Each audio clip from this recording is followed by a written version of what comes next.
এই চিঠি যখন তোর হাতে পড়বে তখন আমি তোর থেকে অনেক দূরে চলে যাব, যেখান থেকে কেউ কোনো দিন ফিরে আসে না। বাবা, তোর অনেক কথাই মনে নেই, তাই এই চিঠিতে লিখে গেলাম তোর মনে না থাকা সেই কথাগুলি। তুই যখন ছোট ছিলি একবার তোর জ্বর এসেছিল। আমি 3 রাত ঘুমাতে পারিনি, তোকে বুকে নিয়ে বসেছিলাম, কারণ তোকে বিছানায় শোয়ালেই তুই কেঁদে উঠতি। তোর বাবা আমাকে বলেছিল তোকে শুইয়ে রাখতে, কিন্তু আমি পারিনি। সেজন্য আমাকে অনেক কথা শুনিয়েছিল তোর বাবা।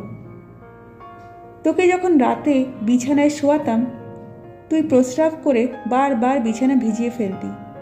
তখন আমি তোকে আবার শুকনো জায়গায় শোয়াতাম, আর আমি তোর প্রস্রাবে ভেজা জায়গায় শুয়ে পড়তাম। তোর বাবা যখন মারা গেল তখন অনেক কষ্টে আমাকে সংসারটা চালাতে হয়েছিল। একটা ডিম ভেজে 2 টুকরো করে তোকে 2 বেলায় দিতাম। এমনও দিন গেছে শুধু লবণ দিয়ে ভাত খেয়েছি আমি, কিন্তু তোকে বুঝতে দেইনি আমি।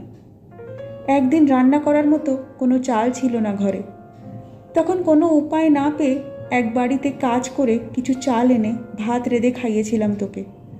হয়তো তুই ভুলে গেছিস, যখন তোর এসএসসি পরীক্ষার ফি দিতে পারছিলাম না, তখন তোর বাবার দেয়া শেষ স্মৃতি হাতের চুড়িটা বিক্রি করে দিয়েছিলাম।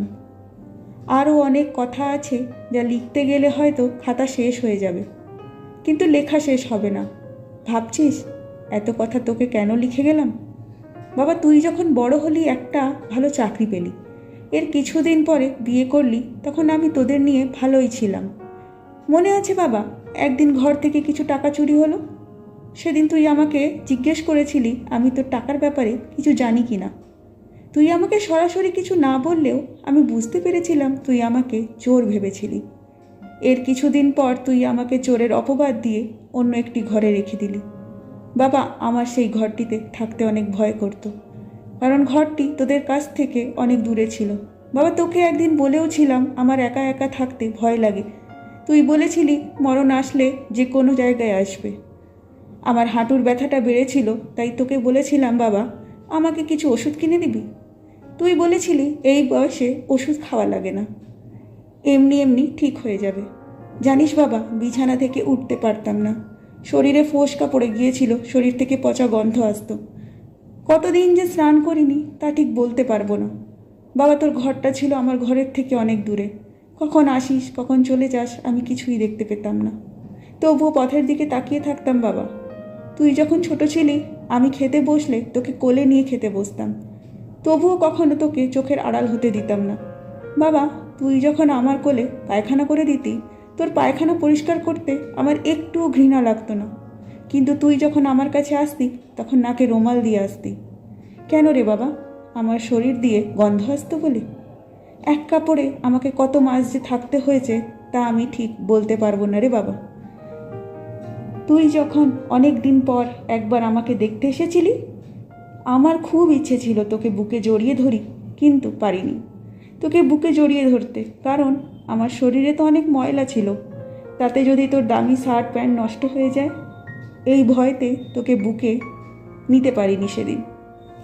বাবা, কখনো আমাকে একবারও জিজ্ঞেস করিসনি মা তোমার কিছু খেতে মন চায়? খাওয়ার কথা তো দূরে থাক, কতদিন যে তোর মুখে মা ডাক শুনিনি তাও বলতে ঠিক পারবো না। বাবা, আমার কি অপরাধ ছিল যে আমাকে তোর কাছ থেকে অনেক দূরে রাখলি? বাবা, তুই কি পারতি না আমাকে তোর কাছে রাখতে?